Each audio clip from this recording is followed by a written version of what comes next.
Hello, students. Welcome to week 5. I can't believe we're actually we're past our halfway point. So it's continue expanding our knowledge of business. We concluded last week that on the introduction to product development and design.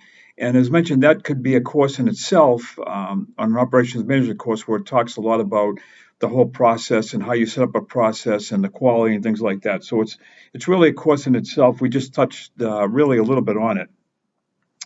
We discussed how you come up with the concept and how you come up with the target customer because every product or service needs a target customer. So that's certainly a big part of it. And we looked at this from both a manufacturing and service operation. So this week we're going to move into chapter 5, and we'll look a little bit about the management side of things, and so we call managing business for success. And we start by getting introduced to management, the process of planning, what they call management is the process of planning, organizing, controlling, and directing the resources to achieve specific goals that you set for the company. And so a plan enables you to be able to take your concept actually from an idea beyond the idea stage is what this allows you to do. So now you're going to bring the people thing into the equation, look at the planning process in terms of what you're trying to do and when and how and where. You actually answer the 5 W's: who, what, when, where, and why type thing on your business. And so the textbook starts off with step 1 in this, what they call the strategic planning process. And a lot of it comes down to the overall plan and direction of where you want to take the company, why you're in business, establishing your mission statement, and so on and so forth. And for example, you start by saying, why, for example, does the organization exist and what value do we want to create? So now you got to put all this infrastructure into play to get your business going. When Sam Walton, some of you may or may not know, founded Walmart. By the way, it's a great story and the history and the formation of Walmart. His new change of store exists to offer customers the lowest price with the best possible service. So this is how the company got started years and years ago. And today, certainly, they've got many, many, many stores, and they continue to operate on that mission, is to, again, provide good value and good service to the clients. So if you identified the purpose of your company, you're ready to take the steps in strategic planning process and mission statements. And some of you may or may not have been exposed to mission statements, but again, it's the purpose of, why do you exist? And I always tell people to always look back when you look at a company to say, read the mission statement and look around at what's going on with the company and see, are they achieving the mission statement every day? And so you start with the mission statement, and then you put some core values around there, which is really the guide that the guides of how people will members of the organization behave. All the things like things that you would respect and integrity and things like that, things you would expect for your company. Let's just take a couple of minutes with Ben and Jerry's. I know we talked a little bit about that to the course so far. I think we did some discussion questions, and it's a very unique company, the way the company was formed. And so when Cohen and Greenfield first went into business, they wrote their own rules, basically. And as I mentioned, a lot of this had to do with the social responsibility and the environment, things like that. It really didn't have as much to do with sales that fortunately came in a big way, and profits along with it. So Ben and Jerry's has what they call, and I don't know if anybody's seen this, but what they call a 3-part mission statement. And it says to make, distribute, and sell the finest quality, all natural ice cream.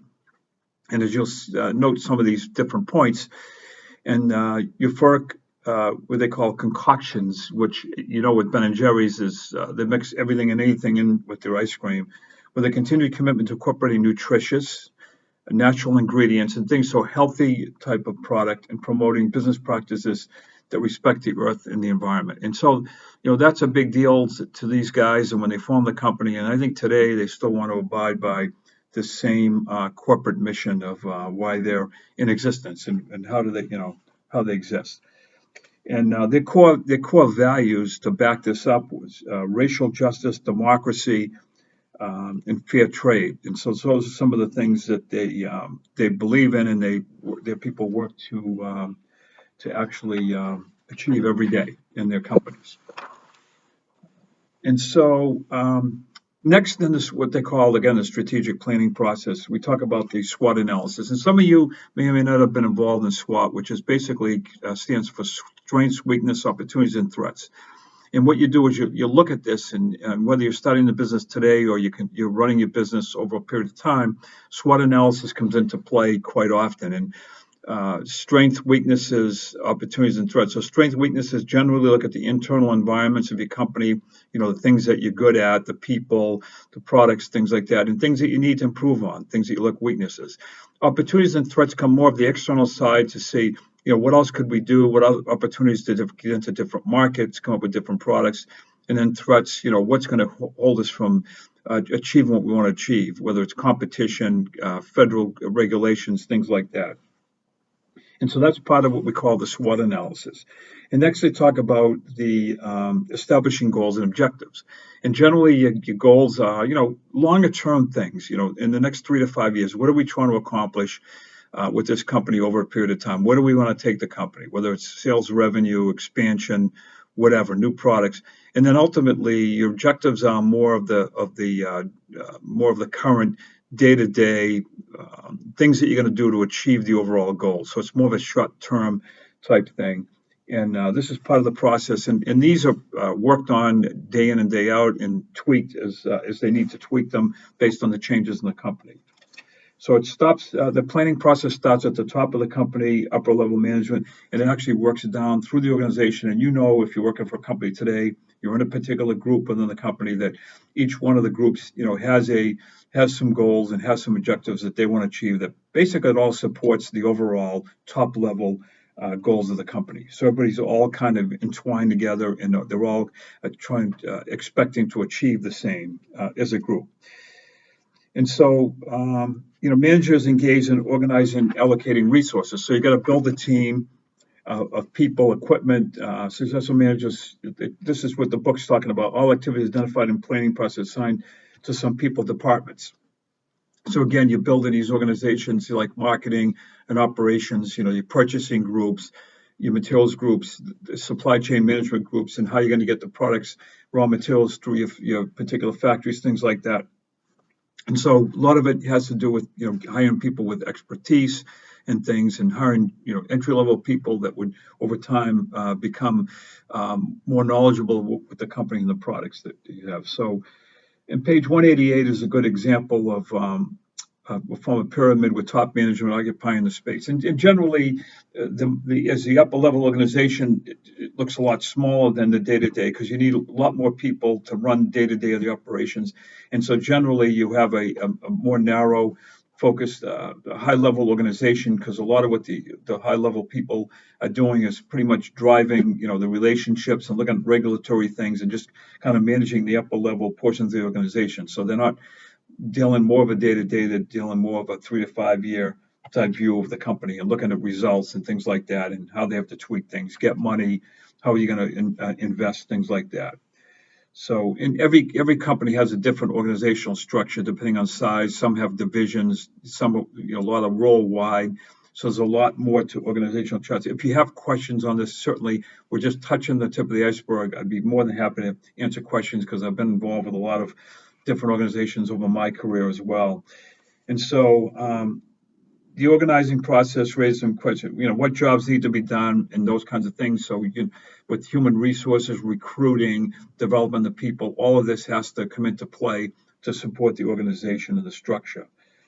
And I'm not sure if everybody's familiar with how organizational charts work and things like that. Today, I think we put less emphasis on them than we did before. It's not so much the titles as much, I don't think, from going back into the 1980s and 90s to today. I think, we're all kind of working more as integrated as teams, although, certainly there's still management and that manage people and things, of course. But I say, when I look at an organizational chart, if you want to leave one thing with you here today, and that is that if you take the chart, it's not necessarily starting with the upper management and working down to the working people. You got to flip that around. And I say we all report to the customer. You probably heard this before, because if we don't have a happy customer, if we're not achieving the needs of customers, we're not succeeding as a company. So whether it's a restaurant or whether it's a hair salon or whether you're selling a product like an Apple iPad or an iPhone, all of us have needs and expectations and reasons why we buy a product. And I saw some good things on the discussion questions about people and why you're loyal to companies. And again, a lot of that has to do with companies striving to do exactly what they're doing to get you to continue to buy products. So the next part of this has to do with directing the resources in terms of being able to put focus and direction in things within the organization. So planning, so now directing. So again, you've got people that are working different groups within the company that have to achieve certain goals that support the overall top level goals of the organization. And so you can read some of that in the chapter. And then it varies. Every company, every manager roles are different. Leadership styles are different, and so there's a whole class and courses at Dean and other places where you can take leadership courses. You can spend a whole semester talking about leadership. It talks a little bit about the transformational. I talk about servant leaders, father people, and what makes good leadership, because that's really what allows organizations to achieve their max results. Good people working for the people. So the textbooks get to different types of leadership styles, as I said. Um, and also, everything has to be looked at. So goals and objectives and things like that, you need to basically be able to measure performance, establish different metrics of what you want to do, whether it's sales goals, how many units you want to ship. I mean, Tesla right now needs to figure out how they're going to ship, I think, 500,000 cars or something. So, they've got different things that they have to do, and have to measure and tweak. How are they going to get there? How are you going to achieve some of these goals that you've got set? So you constantly want to be able to measure and take corrective action and change what you need to change to fix that. You've got people leaving the company. Why are people leaving? You tweak your recruiting process, you tweak your development process in terms of, are you mentoring and coaching your people? So this pretty much wraps up the chapter. Um, we looked at skills development, things like that. And so that, I guess, the textbook generally just touches the surface of a bunch of these areas. I'm talking real fast through all this, just kind of giving you an overview. So if you have questions, certainly reach out to me, and I'd be more than happy to talk to you about any particular topic in more detail. So now, as we conclude the overview of 5, so let's move into chapter 10, where we get into the marketing piece. And again, the marketing piece here is as a course in itself. So if anybody has an interest, you may or may not have already taken a marketing course. There's a lot to the marketing piece, very important for companies. According to the textbook, marketing isn't just advertising, it's in selling. It's just about everything you do to satisfy needs. So whether you're doing things like, you're doing promotional, special pricing things, you're looking at ways of, the buyer's needs changing and doing things that you can to change product or change a process or something to get customers to continually want to be able to buy your products and become more loyal. So marketing has a lot to do with that. Take a couple of minutes and figure 10-2, and you can see a nice chart that talks about the 3 steps in the marketing, what's called the marketing concept.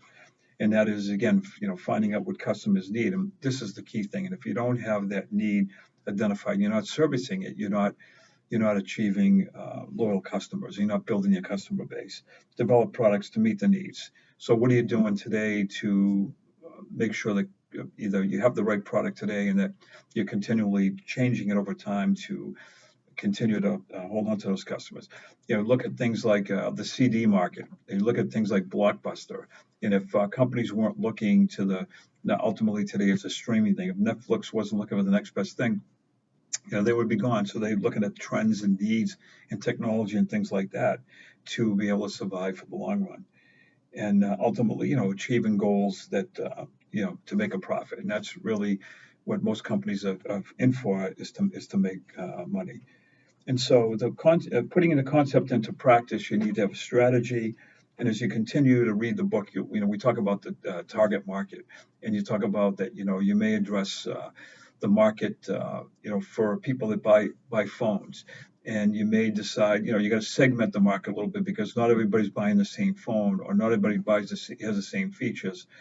You look at the computer market. Some people, we talked about Apple versus the Dells and the HP computers, and that Apple targets more of the graphic designers. It's not necessarily all of them, but I mean that's kind of their market somewhat. Educational market was one, and it's a higher, they're a higher end product, a little bit more expensive. but they have their own a piece of the market. They don't have the entire computer market. They have a piece of the market. So marketing does a pretty good job to keep identifying the needs of what they call their target market in this case.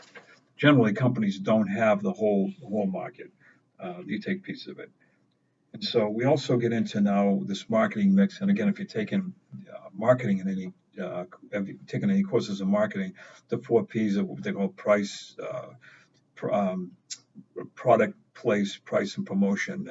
And those have to do obviously with, basically how, what is the product, identifying a product that, certainly can be priced right for the market, could be sold, channeled in the right places. So whether you're selling it through intermediaries or you're selling it direct, what are you doing to promote it as well to keep it out into the marketplace? And so I'm just really covering the very surface of this whole 4P. There's a lot to it. If you want to take a look at the chapter there, you can read through it. And again, reach out to me for questions because I've spent a great deal of my career in the marketing side of things. So the 4 Ps have always been on my plate in front of me, for many years that I've been in the marketing field.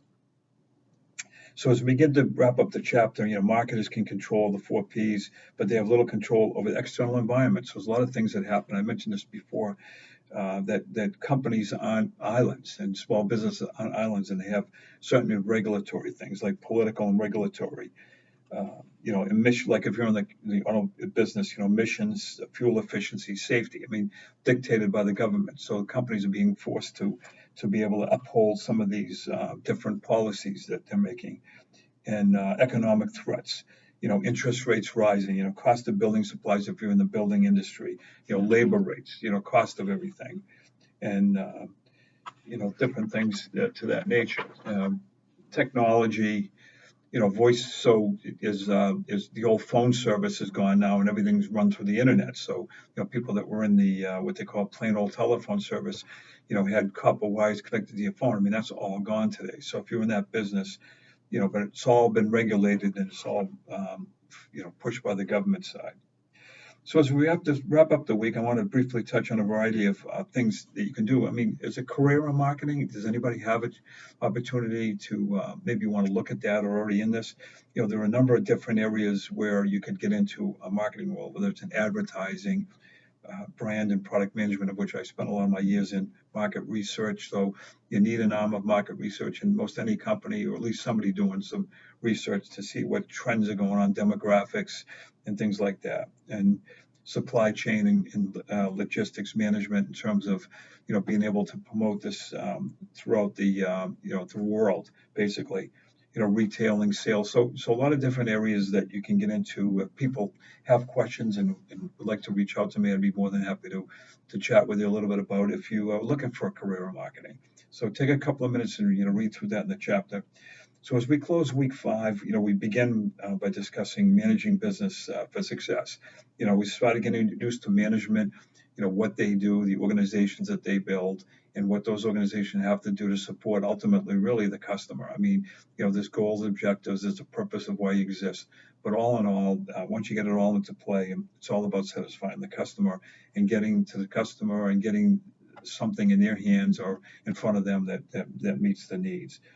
So, and then in the marketing piece and what you're doing really to get out there and promote your company and your products and so on and so forth. So that's it pretty much for this week. A few reminders, please read chapter 6 and 12 for next week. Post to the discussion forums. I'm seeing people out there doing a good job with this thing. I'd like to see more activity. Reach out to your fellow students. Once you put your initial post there, read up on some of the comments. There's some very good different comments that are coming back on the different questions. Certainly complete the online assignments. Any questions, certainly let me know. And most importantly, just post feedback. The weekly student feedback section is there for a reason.